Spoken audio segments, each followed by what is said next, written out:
Obreiros Evangélicos, capítulo 97. A justa remuneração para os ministros.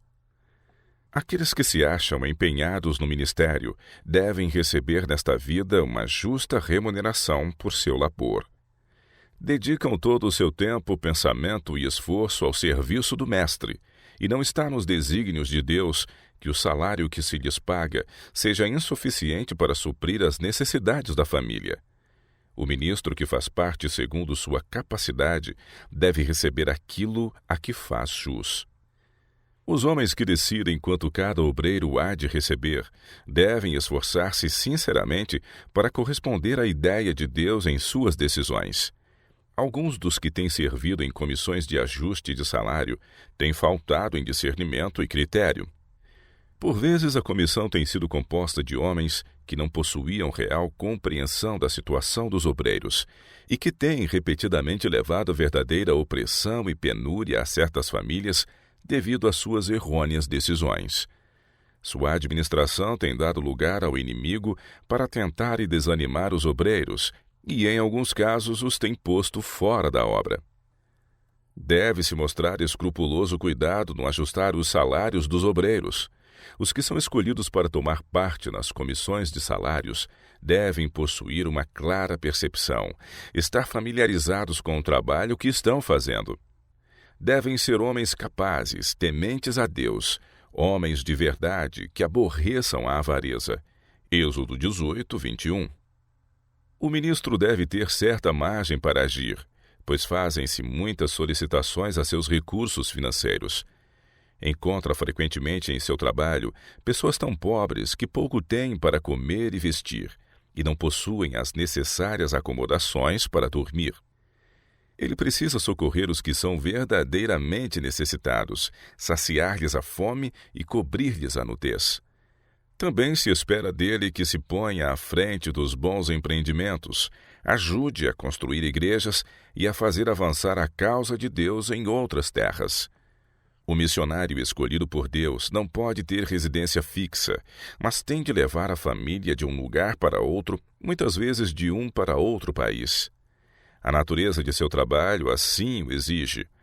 Essas frequentes mudanças, porém, obrigam-no a sérias despesas.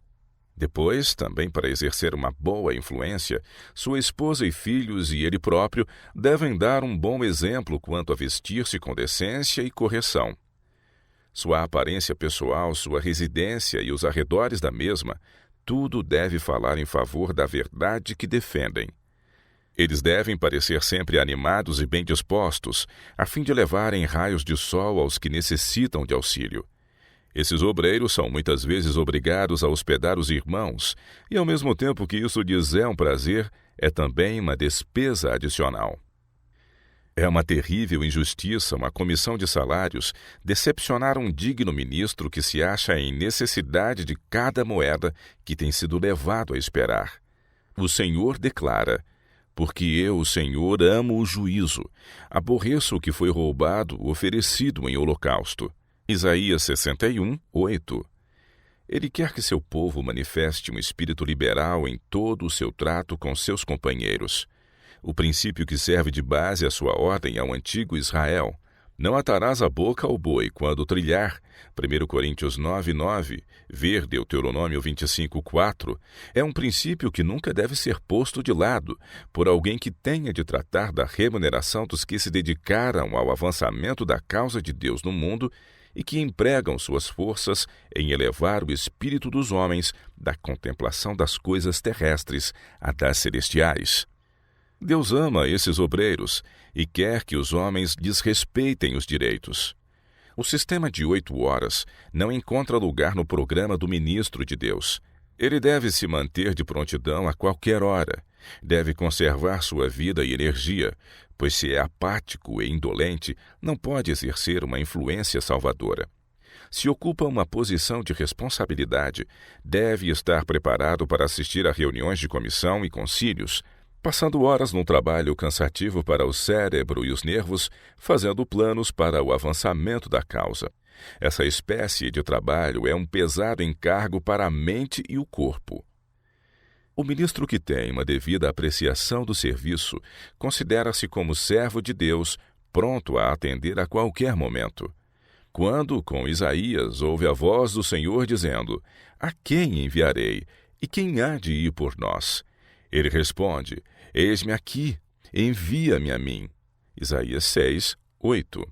Não pode dizer: "Eu me pertenço, farei o que me aprouver com o meu tempo." Ninguém que consagrou a vida à obra de Deus como seu ministro vive para si próprio. Sua obra é seguir a Cristo, ser um agente voluntário e um coobreiro do Mestre, recebendo dia a dia seu Espírito e agindo como o Salvador fazia, sem vacilar nem ficar desanimado. É escolhido de Deus como fiel instrumento para promover a obra missionária em todas as terras, e cumpre-lhe ponderar bem a vereda que trilha.